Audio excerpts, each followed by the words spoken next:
Hello दोस्तों, कैसे हैं आप सब। आशा करता हूं आप सभी बहुत अच्छे होंगे।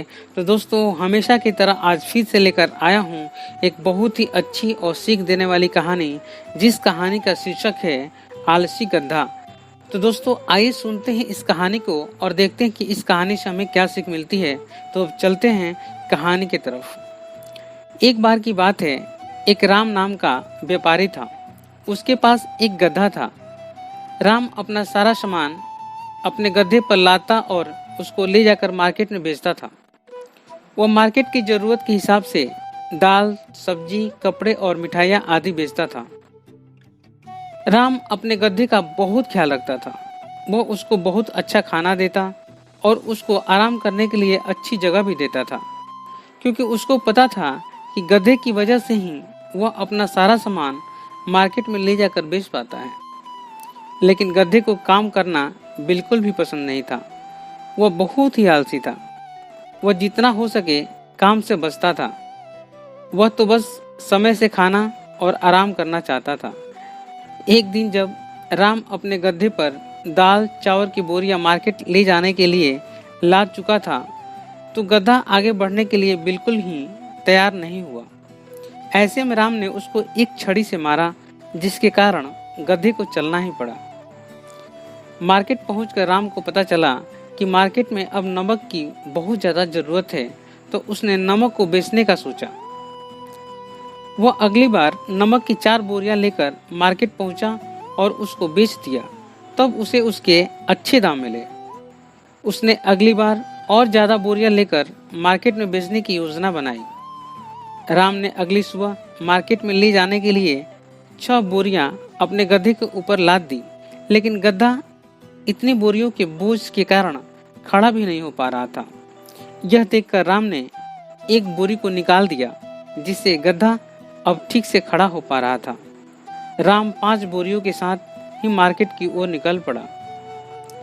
उनको मार्केट में जाने के लिए एक नदी से होकर गुजरना पड़ता था।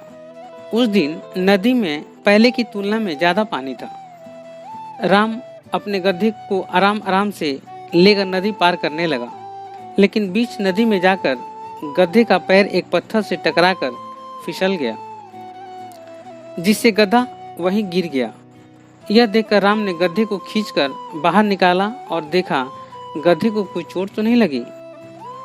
नदी से बाहर निकलने पर गधे ने महसूस किया कि उसकी पीठ का वजन बहुत कम हो गया है, जिससे वह बहुत खुश हुआ और उसने सोचा यह कोई चमत्कारी नदी है जिसमें पीठ से वजन कम करने की ताकत है। राम ने देखा सारा नमक नदी में बह चुका था, जिससे वो अपने घर की तरफ गधे को लेकर लौट गया।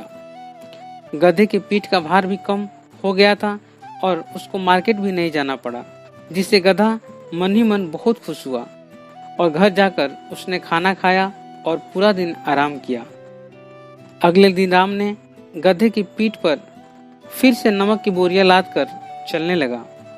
गधे ने सोचा कल तो पूरा दिन काम नहीं करना पड़ा, लेकिन आज काम करना पड़ रहा है। उसने सोचा लेकिन चमत्कारी नदी तो है ना, जिससे वजन कम होता है। जैसे ही राम और उसका गधा नदी पार करने लगे, तो गधा फिर बीच नदी में जाकर बैठ गया। राम इससे बड़ा हैरान हुआ और अपने गधे को खींचकर बाहर निकाला। अब फिर सारा नमक पानी में बह चुका था।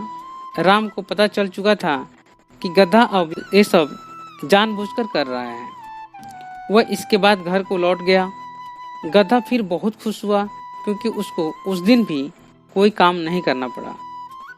अगले दिन राम ने एक तरकीब सोची और वह गधे पर बोरियां लादने लगा। गधे को थोड़ा भारी तो महसूस हुआ, लेकिन उसने सोचा चमत्कारी नदी तो है ना, क्या फर्क पड़ता है। यह सोचकर वह सीधा चल पड़ा। जब राम और उसका गधा दोनों नदी पार करने लगे, गधा फिर अपनी पीठ का भार कम करने के लिए बीच नदी में जाकर बैठ गया। थोड़ी देर के बाद वह जैसे ही खड़ा हुआ, तो उसकी पीठ बहुत दर्द करने लगी, क्योंकि पीठ का भार बहुत बढ़ चुका था। क्योंकि राम ने अब की बार नमक की जगह कपास बोरी में भर रखा था। गधे के पानी में बैठने पर कपास ने सारा पानी सोख लिया था, जिससे बोरी और भी भारी हो गई। गधा इससे बहुत परेशान हुआ और गधे को इस बढ़े हुए भार को लेकर अब मार्केट भी जाना पड़ा। अब गधे को सबक मिल चुका था।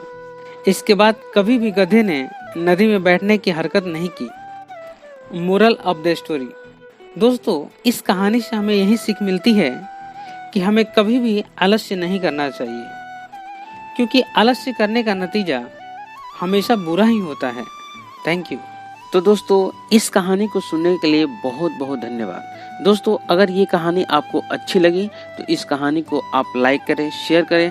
साथ ही साथ अगर आप चाहते हैं कि ऐसे ही प्रेरक और सीख देने वाली कहानियाँ सुनते रहें और अपने बच्चों को भी सुनाते रहें जिससे उनका मानसिक विकास हो सके, तो आप मेरे इस चैनल को सब्सक्राइब कर लें और साथ ही साथ बेल आइकन को भी प्रेस कर लें, ताकि मैं कोई भी इंफॉर्मेटिव वीडियो अपने इस चैनल पे अपलोड करूं जिसका नोटिफिकेशन आपको सबसे पहले मिले। तो दोस्तों, अब आपसे विदा लेता हूं और मिलता हूं एक नए कहानी में। तब तक के लिए जय हिंद, जय भारत।